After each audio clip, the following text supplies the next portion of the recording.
Ella es Lucía, Victoria, Milagros y Katy.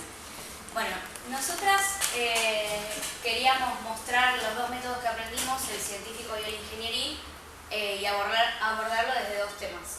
El método científico lo vamos a dar desde el tema las mujeres en la ciencia, sobre todo las mujeres invisibilizadas en la ciencia, y para el método ingenieril vamos a explicar la organización del certamen de economía. ¿A dónde era? No, pero no enchufé el cocina. Cocina enchufé. Espera que te diga más. Gracias, Silvia. Está en la otra compu, con razón.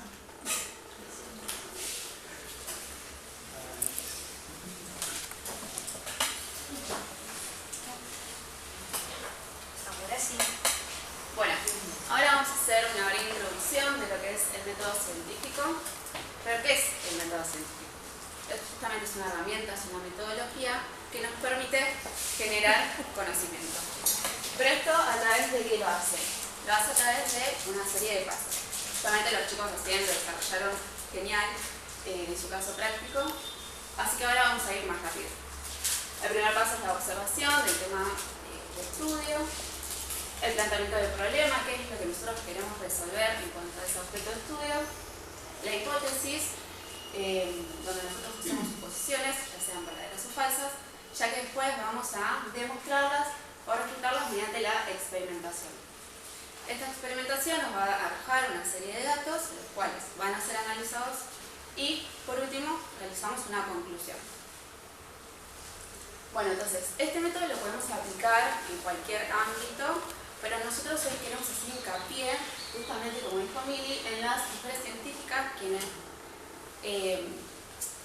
han podido aplicar este método y, a pesar de la época en la que estaban y todo lo que tuvieron que pasar, pudieron ser conocidas, como muchas otras no, y gracias a ellas hoy podemos estar acá enfrente hablando sobre el tema. Ahora vamos a mencionar algunas de ellas. Bueno, por ejemplo tenemos a Hipatia, que vivió en el año más o menos 350, 370 después de Cristo al 415, que fue una filósofa, matemática y astrónoma helenística, por el periodo en el que vivió post disolución de la polis griega, y fue una destacada pensadora de la escuela neoplatónica de Alejandría, donde enseñó particularmente astronomía y filosofía, que sin embargo, si bien se la dejaba enseñar, generaba bastante resentimiento en sus colegas contemporáneos, y por ejemplo hoy en día no se la suele mencionar cuando hablamos de los grandes pensadores y filósofos de Alejandría. Por lo que nos parece importante mencionarla para traerla como un símbolo emblemático de las mujeres en la ciencia, y bueno, es una forma de recuperarla. Por otro lado, yendo más a la actualidad, tenemos a María Wundermann Kirch, que nació en 1670 en Berlín, que fue la primera mujer en descubrir un cometa, particularmente el C1702H1, pero al ser esposa y ayudante de uno de los astrónomos más reconocidos y famosos de Alemania, el descubrimiento fue atribuido a él, y de hecho él tardó 8 años en reconocer que había sido ella la que lo había descubierto. Además, cuando el marido falleció, ella solicitó el puesto que él tenía en la Academia de las Ciencias de Berlín, pero se lo denegaron e incluso la echaron, a pesar de haber contribuido a convertir esta universidad en uno de los mayores centros de astronomía de Europa. Bueno, ahora continuamos con Lisa Meitner, quien es una física de origen austríaco, que bueno, junto con su compañero Otto Hahn, trabajaron en el estudio de elementos radiactivos. Si bien ambos tuvieron que separarse porque Lisa, por su origen judío, tuvo que abandonar la Alemania nazi en 1938, pero siguieron en colaboración por correo. Bueno, ella fue quien calculó la energía que se libera en la fisión de un átomo, y fue quien creó este término. Sin embargo, el que ganó el premio Nobel fue Otto Hahn, ya que ella no fue considerada por el Comité del Nobel. Después tenemos a Flora de Pablo, que bueno, es una doctora especializada en biología molecular, Investigó procesos de proliferación, dispersación y competición y muertes de las células.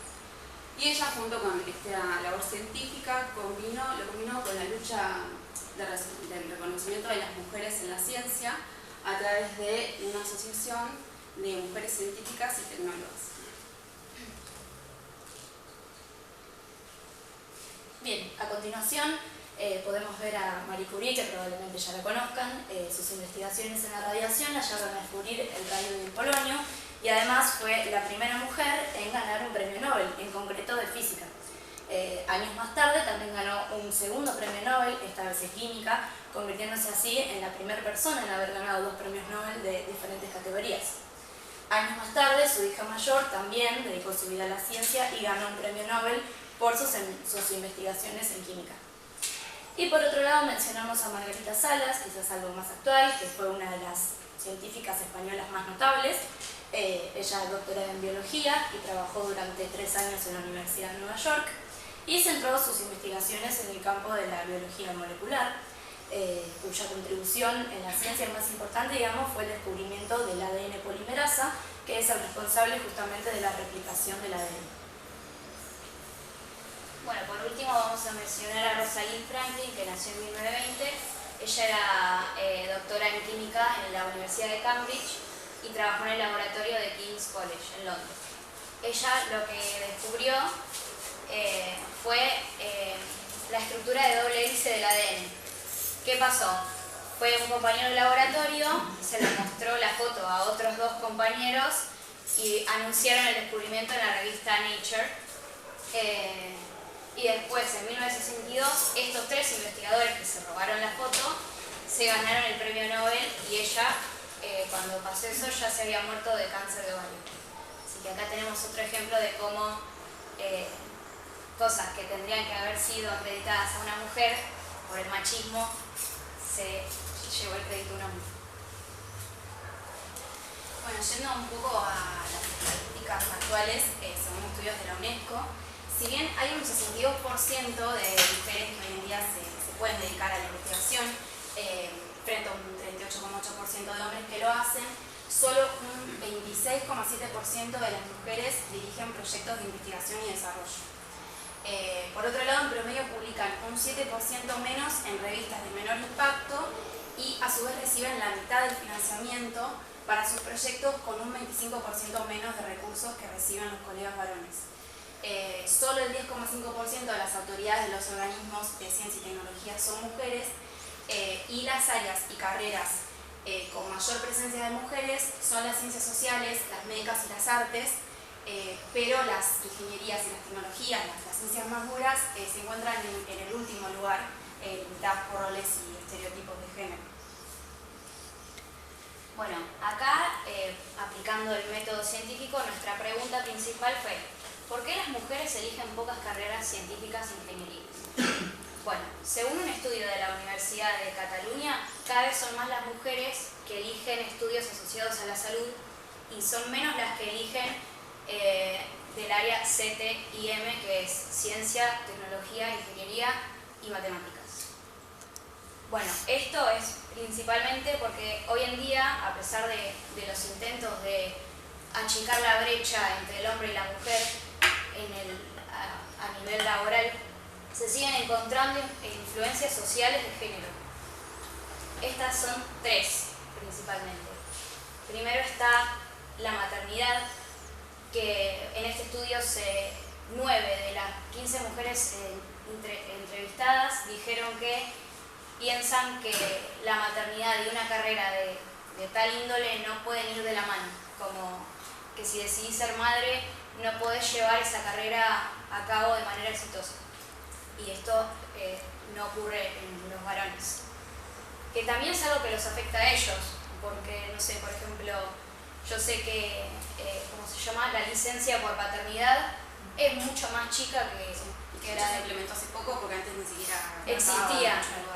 Claro, o sea, no se tomen esta charla como una patada a los hombres porque el machismo también los afecta a ustedes.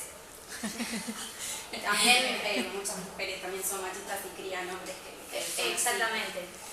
Bueno, otro motivo es la falta de referentes. Claro, todo esto alimenta lo que ya estuvimos mencionando, que al invisibilizar a las mujeres faltan referentes. Entonces, por ahí alguna chica que le gusta el tema abandona la idea de dedicarse a estos sectores porque no conoce o no tiene una figura a quien admirar. Y después está el estereotipo de, al ser carreras que siempre hicieron los hombres, ellas sin querer infravaloramos nuestras capacidades para dedicarnos a ellas. Y si nos dedicamos a ellas, cuando vamos a trabajar, vemos las distintas, o sea, las diferencias en el trabajo, las desigualdades de género que están en la estructura del mercado de trabajo, como por ejemplo la desigualdad en los salarios. Después, otro estudio de la Universidad de Chile y de Alberto Hurtado descubrió que a igual puntaje y notas, un hombre puede tener hasta un 25% de mayor probabilidad de escoger una carrera de este tipo que una mujer. Bueno, este estudio demostró que las mujeres siguen estando subrepresentadas a estas áreas, porque solo el 24% de quienes ingresaron a carreras de ciencia y tecnología eran mujeres. Esto es un dato de la Organización para la Cooperación y el Desarrollo Económicos. Y esto sugiere que la elección de las carreras está influenciada por estereotipos sociales. ¿Por qué? Los hombres eligen esas carreras porque sienten la presión social de si no hago eso no voy a ser exitoso. Y las mujeres dicen, bueno, si ellos están para hacer eso, yo no lo puedo hacer. Entonces te genera una inseguridad creyendo que vos sos menos apta que un hombre. Esto se conoce como el efecto Matilda y es la invisibilización de las mujeres en las ciencias duras. Bien, ¿querés usarlo? Hasta ahí. Bueno, por último lo que vamos a mencionar son posibles soluciones para la reinserción, digamos, de las mujeres en todo lo que es el ámbito científico de ingeniería. En primer lugar pusimos educar en igualdad de género desde las familias. Bueno, porque a nosotros en general desde un principio se nos educa como con ciertas expectativas, cuando no debería ser así porque todos tenemos talentos diversos. Casi desde que nacemos se nos empieza a crear esta ideología de género al usar rosa o azul, o bien jugar con camiones o muñecas, etc. Casi lo tenemos naturalizado, y este es un estereotipo que se va a ir incrementando a lo largo de nuestra vida. Por lo tanto, la educación juega un papel imprescindible en su deconstrucción para que esto no influya en las vocaciones científicas. Por otro lado, planteamos un programa de becas con paridad de género, es decir, que sea con igualdad de género tanto para hombres como para mujeres, ¿no? Generalmente o principalmente en carreras que están relacionadas con el petróleo, gas, minería, información, computación, logística, así como también alimentos y ambiente, obviamente con el fin de aumentar la tasa de participación de mujeres. Por otro lado, promover más información técnica y digital para las mujeres, porque se generará un mayor interés por parte de las mujeres si este gusto por las ciencias comienza durante los primeros años educativos. Y esto se puede llevar a cabo a través de ciertos talleres, talleres específicos, o bien promoviendo claustros mixtos en el profesorado para la formación en los niveles educativos superiores, especialmente en los relacionados con la educación STEM, que como mencionó anteriormente mi compañera, todo lo que tenga que ver con ciencia, tecnología, energía y matemáticas. Ahí está. Por otro lado, planteamos una mayor visibilización del trabajo de las científicas que justamente sirvan como referentes para las nuevas generaciones. Un estudio que se hizo en la ESO, en la educación secundaria obligatoria en España, tan solo plantea un 12% de las mujeres en los manuales. Por lo tanto, esto también abre una brecha de desigualdad. Entonces, la falta de modelos científicos femeninos en los libros de texto constituye un elemento de exclusión activa para la identificación de las mujeres con la ciencia. Tanto los niños como las niñas necesitan de referentes femeninos como modelos en los cuales apoyarse para elegir sus vocaciones científicas. Y en este ítem planteamos programas de divulgación, campañas en redes sociales, actividades en colegios y concursos con premios. Y para finalizar, mencionamos eliminar estereotipos en todos los ámbitos, ya que también se necesita promover la incorporación de mujeres en empresas o centros de investigación. Entonces, hacer una selección de personal más inclusiva, un proceso de promoción interno más objetivo y que esto fomente la igualdad de oportunidades. Y así es como finalizamos nuestro método científico de inserción de las mujeres en la ciencia. Y por último nos gustó agregar esta frase de Marie Curie que dice: nunca he creído que por ser mujer pueda merecer tratos especiales. De creerlo, estaría reconociendo que soy inferior a los hombres, y yo no soy inferior a ninguno de ellos. Muchas gracias por su atención.